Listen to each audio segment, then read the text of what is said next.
Thank you, Mr. Chairman. I'd like to also thank the gentlewoman and chairwoman from North Carolina for her courtesy.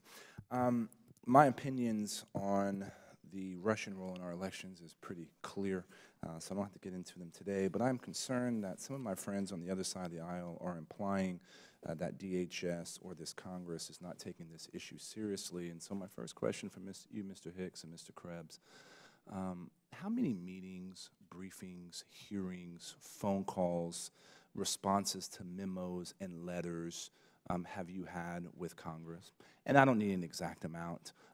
Two was mentioned earlier, that there was only 2 hearings. How many engagements with Congress have you had and your staff had on this issue of securing our election? Engagements, I wouldn't have the exact numbers, but that's basically a daily occurrence in our agency right now, but that's not our only function. So several dozen? Of letters from various members of Congress. Of responses that you've had to give. Mr. Krebs, do you have an aggregate number? I've lost count. It'd be a guess. I've personally testified on this matter at least 3 times. Mr. Krebs, does your division or does DHS have more money today to deal with support to election than they did in 2016? Yes, sir. $26.2 million through the FY18 omnibus. Ms. Toulouse, Secretary Toulouse Oliver, excuse me. Has your state received more money from the federal government to help defend election infrastructure in 2018 than they did in 2016? Yes, sir, we have. Mr. Hatch, your state or your county, whichever you feel comfortable representing? Yes, $4.1 million for the state. Yeah. And for both of you election officials, what kind of activity? So let me start with this. I remember prior to the 2016 election, many secretaries of states were against the idea of establishing our critical election systems as critical infrastructure. There was a number of hearings prior to the election. There was hearings after the election. And the previous administration designated it critical, and then this current administration continued that. Is there still opposition from secretaries of state to have our election systems be critical infrastructure? Yes, sir, that is the case, and I believe that that stems from a genuine concern among secretaries that is some federalizing sort of elections. Exactly. Because ultimately states are responsible for elections, right? That is correct. And ultimately states are responsible for defending the elections. That is correct. However, we do conduct federal, state and local elections. Sure. And so I do personally believe that a partnership with the federal government is necessary and critical. So are these kinds of conversations happening in capitals around the country where governors and state representatives are increasing state funds to ensure that election officials in their states have the resources and tools that they need? I can certainly tell you that that has been happening in the state of New Mexico, and to the extent that our states are receiving these HAVA funds, it is required for the states to provide a match. So each state is providing a 5% match, as we heard here today, every single state. Be doing more as well?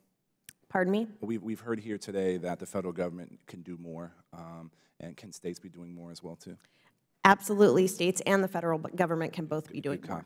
Mr. Hatch, in your testimony, you say that only 9% of election officials are members of the Election Infrastructure ISAC, the Information Sharing and Analysis Centers. This seems to me to be concerningly low.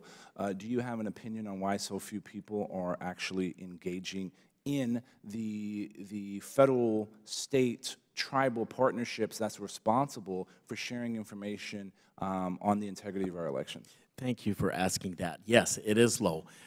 The main reason why is because it's new. It's only been up and running for just a couple of months. The rate at which counties are joining the EISAC and states as well is alarmingly fast, which is really hopeful. And organizations such as NACO and the International Association of Government Officials, the EAC, NAS, they are all helping. So Mr. Hatch, I'm sorry to interrupt. My time is limited. But you would encourage your fellow election administrators across the country to join the Election Infrastructure ISAC? It's one of my primary jobs. And how do they do that? They go to the website. They contact any association. It's very easy. Bingo. It can do that through the National Association of Secretaries of State as well, correct? Yes. And Mr. Krebs, this last question is to you and Secretary Oliver as well. When it comes to defending the digital infrastructure, security vulnerability assessments, technical vulnerability assessments, this is something DHS is prepared for and is already doing a lot of work. Our states are doing that. But my concern is with crisis communications.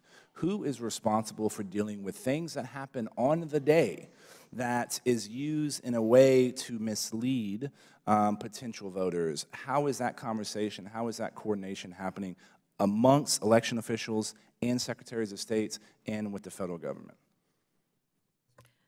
So that is something that we've always sort of dealt with on a case-by-case basis. I will say that through our work with the Government Coordinating Council, we recently developed communications protocols, and we are working together to develop a comprehensive way in which we approach and talk about and collectively discuss in the public sphere things that may occur around election time. Mr. Chairman, I yield back the time I do not have.